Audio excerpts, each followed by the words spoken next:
This is KF7BRO. Please go to slide 1. The title of my training tonight is Acting as NCS for an Ad Hoc or Situational Awareness Net. The alternate title is Operating with Choose Your Own Adventure Nets. Perhaps you remember those books as a kid where you could choose how the story went forward. You'll see how that applies in just a few moments. Please go to slide 2. Let's do a little reviewing here about ad hoc and situational awareness nets. Ad hoc nets are impromptu nets that are formed to provide communications prior to calling a formal net to deal with a situation. Of course, we're assuming that situation would include some kind of an emergency or difficulty for some part of the area included in the Idaho Falls Storehouse Emergency Response Communications. Sometimes that's all that's needed to support a local situation. And there may be several small ad hoc nets prior to a more formal net. Ad hoc nets usually operate on pre-planned simplex frequencies listed in ward and stake emergency communications plans. Of course, chief among those would be the 146.88 repeater that we're on right now. During an ad hoc net, it's important to monitor established net frequencies, such as I mentioned, the storehouse frequencies. An ad hoc net may develop into a situational awareness net, which monitors current events and reports status of those events that may lead to a full emergency response net. Any available unassigned simplex frequency can be used for an ad hoc net. I can't say that. An ad hoc net. And an ad hoc NCS, or net control station, has the same responsibilities for running this net as for any other net, establishing and maintaining net discipline and documenting traffic. And that's where we usually leave our discussion of ad hoc and situational awareness nets. But tonight I'm going to offer some more suggestions for specific ways to oversee or participate in one. What follows is a possible script and instructions for a net when a situation is developing. Please go to slide 3. I offer this disclaimer. What follows in tonight's training is not official ERC policy, but rather suggestions coming from my experience as a net control operator. So take it for what it's worth. Please go to slide 4. This net script is included in the script for tonight's presentation, which is linked on the homepage of ERC Connect.org. Wish I could talk. ERCConnect.org. Please note that the net preamble and script instructions, including necessary decision-making, are included in parentheses.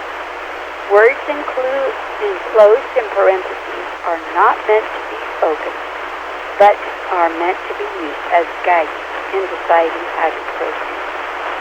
Please go to slide 5.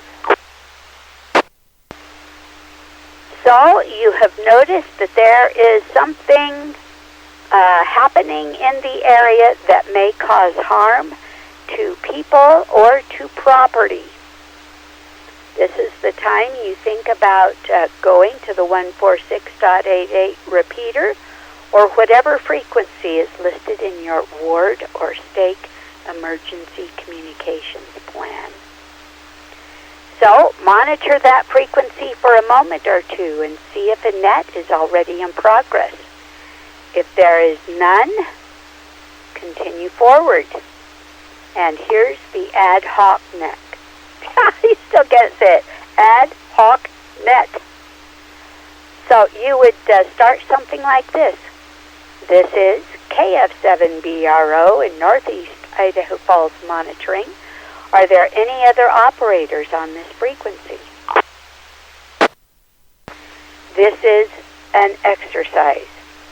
At that point, you wait for possible responses. Jot down the call signs of stations that respond.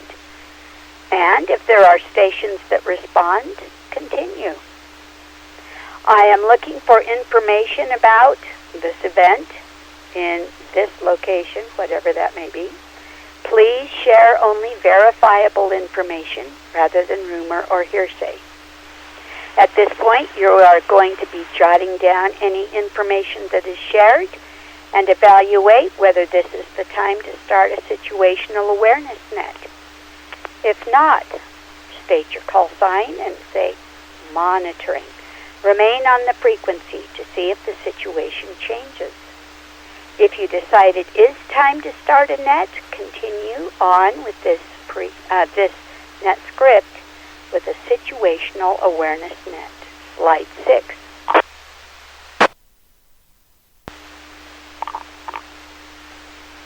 We are now starting a situational awareness net. And you could start by saying something like, I will act as net control for a situational awareness net on this frequency. Tonight, of course, we're on 146.88. This is an exercise. This is a directed net. Please do not transmit unless directed to do so by net control. Relay information for stations not heard by net control will be accepted from other operators. Of course, you continue through this portion of the script. And please note the 3 asterisks on this portion of the script. We'll be talking about that more later. All right, let's go to slide 7. This is an important step. At this point, you need to ask if there is a station that would act as a scribe to record the activities and reports on this net. So you would wait for a response and jot down their call sign and name if possible. You restate that you are looking for information and ask that only verifiable information be shared. Remember that we are not in the business of collecting or spreading rumor or hearsay. All right, you wait for a response. If there is no response, continue monitoring and asking for more information in 5 or even 10 minutes. If there is a response, make sure the scribe is recording it and continue.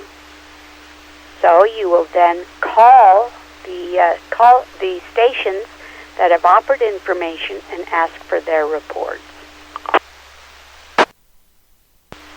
You would continue calling the list of stations that provided their call sign. You've got to evaluate whether this information needs to be passed to appropriate authorities, which would include stake, ERC, and government leaders. And another operator, or 2 or 3, could be assigned to make those contacts. Slide 8. There is a need to monitor and report traffic being passed on other frequencies, so state this, and assign operators on the net to also monitor other frequencies, such as stake and ward frequencies and repeaters, and ask them to report back. So you continue in this manner. You're collecting information. You assure that it is being recorded and transmitted to appropriate authorities. Periodically, you would repeat that start portion of the net preamble as there is turnover in net participants. And once again, that's back on slide 6. Be sure to ask for reports from stations that are assigned to monitor other frequencies. And finally, when you are exhausted or need a break, ask for a volunteer to replace you for possibly a 2 or 4 hour shift or whatever seems to fit the situation. And you hand off the net after making sure it can continue to function with the above stated goals. Please go to slide 9. I hope that you will decide now that you will have the courage and initiative to start an ad hoc or situational awareness net should the opportunity ever arise. Please feel free to customize this script or just print out a copy. And do send me suggestions for improvements. I think that this is probably a worthwhile endeavor. And I'm going to open it up now for questions, comments, or suggestions on the air. Please come with your call sign. Kilo Mike 4, Quebec Alpha Alpha.